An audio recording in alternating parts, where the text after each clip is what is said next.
дар шаҳри ҳисор айни замон 136 муассисаи таълимӣ фаъолият намуда истодааст. ҷиҳати омода намудани муассисаҳои таълимӣ барои соли нави хониш корҳои таъмирӣ ва барқарорсозӣ идома дошта, барои фароҳам овардани шароити мусоиди таълиму тарбия тадбирҳои амалӣ андешида мешаванд. Аз ҷумла дар муассисаи таҳсилоти миёнаи умумии рақами 72 сохтмони бинои иловагӣ оғоз гардидааст.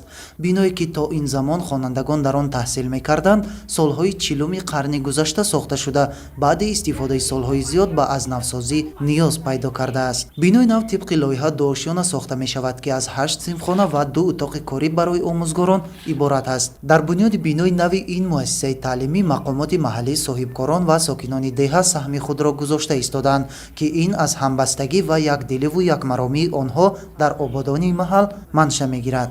биное ки дар муассисаи мо сохта истодаанд аз 2 ошёна иборат аст. аз 8 синфхона иборат аст ки дар ин ҷо мо кӯшиш карда истодаем ки барои таълиму тарбиятгирандагон шароити хуби таълимӣ фароҳам биёрем. мо аз дастгириҳои ҳукумати ҷумҳурии Тоҷикистон ва аз сокинони деҳаи Навобод миннатдор ҳастем ки бо кӯшишу дастгириҳои ёрдами сокинон мана имрӯз кор рафта истодааст.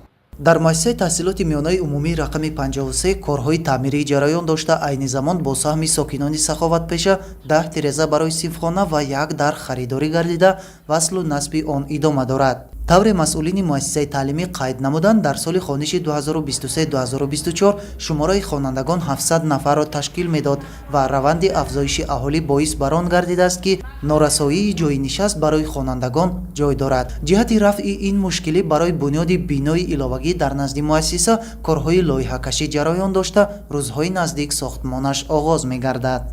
ин бинои иловагӣ дар муассисаи таҳсилоти миёнаи умумии рақами 63 ҷойгир буда, 30 сол қабл сохта шуда сохтмонаш нотамом боқӣ монда буд ва инак сокинони маҳаллӣ тасмим гирифтанд ки барои бо ҷои нишаст таъмин намудани фарзандони худ дар давраи таътил корҳои барқарорсозиро вусъат дода, то оғози соли нави хониш бо фароҳам овардани тамоми шароиту имконоти таълиму тарбия онро мавриди истифода қарор диҳанд. ҳамин гуна корҳои ободонӣ ва таъмиру барқарорсозӣ дар дигар муассисаҳои таълимии ҳудуди шаҳри ҳисор идома дошта, масъулин талош доранд то соли нави хонишро дар шароити зарурӣ барои таҳсили хонандагон оғоз намоянд. дастгирии махмуди иҷро кунем дар шаҳри ҳисор, вазоити маориф аёми ҷумҳурии Тоҷикистон, соҳибкорон, шахсони саховатпеша, инчунин падару модарон дар 162 синфхонаҳои иловагӣ корҳои сохтмонӣ идома дорад.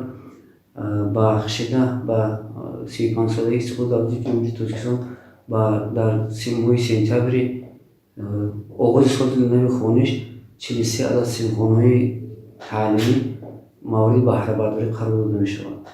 мо кормандони соҳаи маориф кӯшиш ба хар медиҳем ки муассисаи таълимии шаҳри ҳисорро ба соли нави хониш дар то 1 сентябр пурра омода намуда хонандагонро ба 1 сентябр ба соли нави хониш қабул намоем.